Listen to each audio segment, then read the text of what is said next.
వి gold trusted gold buyers మీరు తాకట్టు పెట్టిన బంగారాన్ని విడిపించి ఈ రోజు ఉన్న మార్కెట్ ధరకు కొనబడును.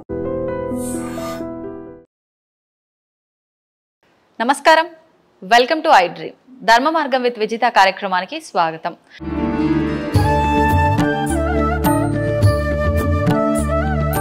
నమస్కారం అండి. నమస్తే అమ్మా.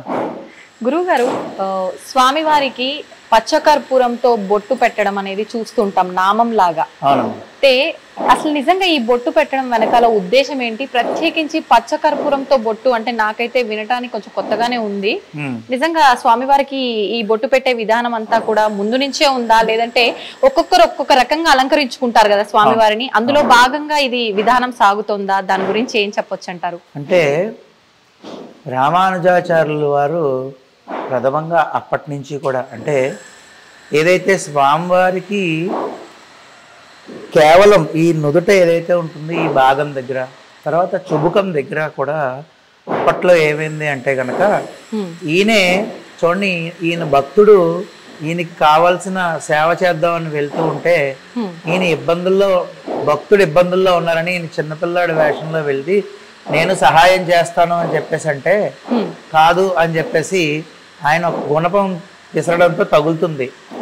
అప్పుడు పచ్చకర్పూరం అప్పటి నుంచి కూడా ఆయనకు పెడితే చలవ చేస్తుంది అని. అదేవిధంగా స్వామివారి యొక్క ముఖానికి ఈ పచ్చకర్పూర నామం అలంకరణం చేయడం వల్ల ప్రపంచం అంతా సంతోషంగా ఉంటుంది. అంటే స్వామివారికి చలవ చేస్తుంది అంటే ప్రపంచం అంతా కూడా మంగళకరం జరుగుతుంది అని చెప్పేసి ప్రతీక అనమాట. ఆ విధంగా స్వామివారికి ఒక్కొక్క ఆలయంలో ఒక్కొక్క విధంగా ఆచరణ అనేది జరుగుతూ ఉంటుంది. అలాగే మన ఆలయంలో పౌర్ణమికి కూడా స్వామివారికి నవకలశ స్థాపన తిరుమంజన మహోత్సవం అని చెప్పి స్వామివారికి అభిషేక కార్యక్రమం అవుతుంది. అయిన తర్వాత అప్పుడు ఈ ఆరాధన పూర్తవుతుంది. ఇదే భాగంలో మన అలంకరణ భాగంలో ఈ యొక్క పచ్చకర్పూర నామాన్ని అనేది మనం స్వామివారికి అలంకారప్రాయంగా పెడతాం అన్నమాట. అంటే మంచి పచ్చకర్పూరాన్ని తీసుకుని దాన్ని శుభ్రంగా వాస్తవంగా పూర్వం అయితే ఇంకా ఒక పల్చటి వస్త్రంలో పెట్టి దాన్ని బాగా కొట్టేవారు. అంటే బాగా పొడి కింద తయారు చేసి ఆ తర్వాత దాంట్లో నీళ్ళు అవి కలిపి నెమ్మదిగా ఒక ముద్ద కింద చేసి గంగా జలాన్ని తయారవుతుందా అండి ముద్దలాగా? అయ్యో తయారవుతుంది ఖచ్చితంగా. మేము పెడుతూనే ఉంటాం కదా. ఒక్కొక్కసారి స్వామివారి ఏదో ఒక మాల అలంకారం చేస్తుండగానే అంటే నా గుడి వరకు చెప్తున్నాను, మిగిలిన గురించి కాదు. పౌర్ణమికి పెడతా ఉంటాను కదా నేను. అప్పుడప్పుడు ఒక్కొక్కసారి టక్మని వదిలేస్తారు. ఏదో చిన్న ఇలా తగిలితే మాల దారం కానీ ఇది కానీ తగిలితే వదిలేస్తారు. అలాగా చెప్పలేం. అంటే కాబట్టి ఆయన ఏంటంటే ఖచ్చితంగా పెట్టించుకోవడం ఈ యొక్క ముద్దలా చేసి ఆ గంగా జలాన్ని కలిపి నెమ్మదిగా స్వామివారికి అద్దుతూ ఆ యొక్క అలంకారం అనేది చేస్తాం. అదేంటంటే సమయం తీసుకుంటుంది. అంటే వెంటనే అవదు, 40 నిమిషాల నుంచి గంట దగ్గర పడుతుంది. అంటే ఓన్లీ ముద్దంతా తయారు చేసిన బొట్టు పెట్టడానిక మొత్తం ప్రాసెస్ అంతా కలిపి మొత్తం ఇంకా A to Z స్వామివారి నామం అంతా పూర్తిగా పెట్టడానికి గంట పట్టేస్తుంది. ముద్ద చేయడము, ఆ తర్వాత అంటే అందులో కొంచెం నీటి చుక్క కూడా ఉండకూడదు. కొంచెం చాలా ఎంత నీరు కావాలో అంత జాగ్రత్తగా వేసుకుని జాగ్రత్తగా పెట్టుకుని షేప్ చేసుకుని చేసుకోవాలి. అదేవిధంగా ఏదో పూర్వం కూడా నేను ఇప్పటికీ యూట్యూబ్లో ఉంటుంది వెంకటేశ్వర స్వామి ఏడుస్తున్నారు అని చెప్పేసి. ఏంటంటే అలా పచ్చకర్పూరం నామం పెడితేనే ఆ యొక్క కర్పూరం అంతా మనం గట్టిగా నొక్కుతాం కదా, దానివల్ల ఎయిర్ టైట్ అయ్యి ఆ నీరు ఏదైతే కొంచెం నీరు బయటకు వచ్చేస్తుంది. ఆ నీరు వచ్చినప్పుడే స్వామివారు ఎడుతున్నారు అది ఇది అన్నారు. అదేం కాదు. పచ్చకర్పూర నామం అలంకారం చేసిన తర్వాత ఒక గంట నీరు కారుతుంది కొంచెం. ఆ నీరు కారిన తర్వాత అది అలాగా స్వామివారు గట్టిగా అలా ఉంచుకుంటారన్నమాట. అది ఎవరైనా సేవ చేయించుకుంటే, ఉదాహరణకి మీరున్నారనుకోండి, మా స్వామివారికి ఈ నెల పచ్చకర్పూరం సేవ నేను చేయించుకోవాలనుకుంటున్నానండి అన్నారనుకోండి, అది మీ గోత్రనామాల మీద మేము పెడతాం. ఇప్పుడు ఏదైనా సేవ చేస్తున్నాము అంటే నాకున్న ఏదో ఒక ఇబ్బంది తొలగడానికో, నేను ఏదైనా సంకల్పం చేసుకున్నది నెరవేరడానికో చేస్తాం కదండి. ఇప్పుడు ఇది చేయటం వల్ల ఎటువంటి ఫలితం ఉంటుంది చేయించుకున్న వాళ్ళకి? ఎటువంటి కార్యక్రమం అంటే చాలా ఇబ్బంది కలుగుతున్నటువంటి పనులు ఏవైతే ఉన్నాయో అంటే ఆటంకాలు విపరీతంగా ఉంటాయి చూసారా, అటువంటివన్నీ కూడా తొలగిపోతాయి ఖచ్చితంగా.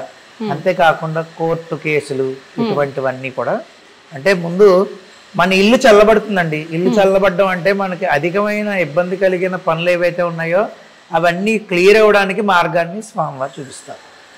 అదేవిధంగా మీరు ఉదాహరణకి మీరు చేసుకున్నారు అనుకోండి సేవ, సంకల్పంలో మీ గోత్రం నామం చెప్పేసి మీకు కోరిక ఏదైతే ఉందో అది విన్నవించి స్వామివారికి శుభ్రంగా అలంకారం చేస్తాం. ఎవరు లేరు అనుకుంటే ఆలయ వ్యవస్థ ఉంటుంది కాబట్టి ఆలయ వ్యవస్థ ద్వారానే లోక కళ్యాణార్థం చేసేస్తాం. మళ్ళీ అది విడిచిపెట్టినప్పుడు కూడా స్వామివారు మళ్ళీ తీసినప్పుడు మళ్ళీ పౌర్ణమికి తీస్తాం. అంటే ఇక్కడ మన ఆలయంలో సో అది తీసినప్పుడు ఒక్కొక్కసారి అలాగా అచ్చులాగా ఇచ్చేస్తే మీరు సేవ చేయించుకున్నారు కదా మీకు బహుకరిస్తాం. ఆ నెలంతా స్వామివారికి ఉన్నటువంటి ఈ పచ్చకర్పూర బొట్టు ఏదైతే ఉందో అది మీకు మీకే ఇచ్చేస్తాం. మీరు ఏం చేయాలంటే మీ ఇంట్లో ఐశ్వర్యం కలిగిన బీరువా, ఈ బీరువాలో ఐశ్వర్యం పెట్టే చోట, వస్త్రాలు పెట్టే చోట లాకర్లో పెట్టుకోవాలి. అది అలా ఉంచుకోవాలి, అది ఇంటికి మంచి జరుగుతుంది అలాగా. అదే ఒక్కొక్కసారి ఏంటంటే అది తీసినప్పుడు స్వామివారు పూర్తిగా అంటే వదిలేస్తారు, ఒక్కొక్కసారి వదిలేస్తే కింద పడి మొక్కలు అవుతుంది. అప్పుడు ఏం చేస్తామంటే దాన్ని తీర్థం పొడి ఉంటుంది కదండి, ఆరాధన చేసినప్పుడు తీర్థం పొడి వేరు, ఆరాధన అయ్యాక ఇది కొంచెం తీసి ఆ తీర్థంలో వేస్తాం. భక్తులందరికీ కూడా ఆ తీర్థం స్వామివారి యొక్క పచ్చకర్పూర నామం యొక్క తీర్థం వితరణ చేస్తాం. అలాగా ఈ పచ్చకర్పూరం అనేది ఏంటంటేనండి మీకు ఎంత మంగళకరమో రెండు పరిహారాలు చెప్తాను. వ్యాపారం అవ్వట్లేదు, మీకు ఏ పని అవ్వట్లేదు అనుకున్నా కూడా మీరు పెట్టుకునే కుంకుమ ఉంటుంది కదా, ఆ కుంకుమంలో ఈ పచ్చకర్పూరాన్ని పొడి కింద చేసి కలిపి దాన్ని పెట్టుకుని చూడండి, కొద్ది రోజులు అత్యద్భుతమైన ఫలితం వస్తుంది. చాలా చాలా శక్తి పెరుగుతుంది. అంటే మనం కుంకుమ బొట్టు పెట్టుకుంటేనే మనకి శక్తి, నరదిష్టి తగలదు. ఈ పచ్చకర్పూరాన్ని యాడ్ చేసి పెట్టుకుంటే మీకు ఏంటంటే మీ మాట వింటారండి, ఒక మాటలో చెప్పాలంటే మీ పని అవుతుంది. అలాగా వ్యాపార స్థలంలోనూ ఇన్ని పచ్చకర్పూర ముక్కలు ఒక 100 గ్రాములు 150 గ్రాములు ఒక రెడ్ క్లాత్ లో కలిపి వ్యాపార స్థలం పైన కట్టుకుంటే ముఖద్వారానికి మధ్యన పైన, అంటే దాని కింద నుంచి వెళ్ళడం రావడం జరగాలి.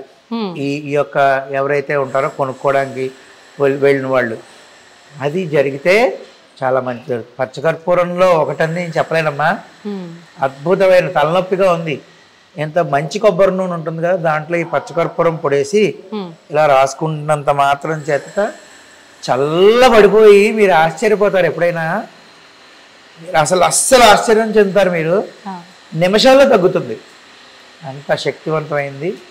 ఆయుర్వేద మందుల్లో కూడా చాలా మందుల్లో వాడతారు.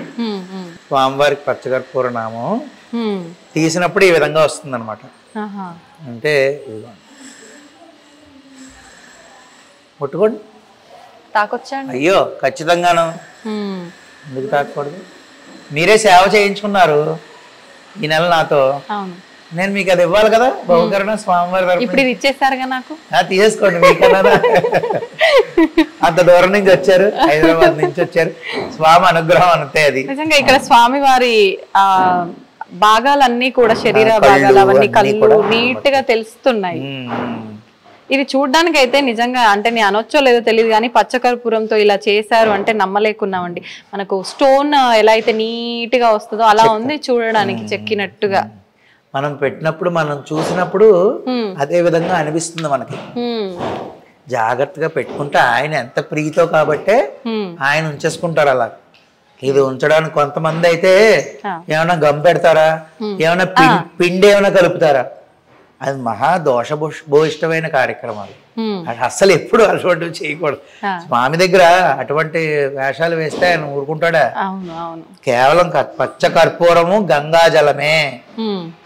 ఏ సంవత్సరం పుష్కరాలు అవుతుంటే ఆ సంవత్సరం పుష్కరాల నుంచి నీళ్లు వస్తాయి మనకి ఆలయం నుంచి. ఆయన రప్పించుకుంటాడు, మందేముంది కానీ ఆ నీళ్లు వాడుతూ ఉంటాం అలా జాగ్రత్తగా దాచి. ఎప్పటికప్పుడు గంగా జలం వస్తుంది, యమునా జలం వస్తుంది, అక్కడి నుంచి అవి కలిపి చేసి పెడతాం. ఈ విధంగా స్వామివారికి నెమ్మదిగా అద్దుతూ ఉంటే ఆయన ఎంతో ఓపికగా అలంకార ప్రియుడు. మనం చెయ్యాలే కానండి, ఆయన మనకన్నా ఓపికగా చేయించుకుంటారు. సేపు మళ్ళీ పక్కకొచ్చి వెనక్కొచ్చి ముందుగా భక్తులు చూసే దృక్కోణం నుంచి వచ్చి మళ్ళీ చూడాలి, 3-4 సార్లు చూడాలి తెలుసా మీకు. మళ్ళీ వచ్చి చూసి ఇటు తేడా ఉంది అనుకుంటూ పెట్టాలి. అదంతా ఆయన నడిపించే ఆటే. ఇంత తేడా చేసినా ఏదో సేవ అయిపోతుంది, అది పెట్టేయాలి. నాకు జరిగిందండి.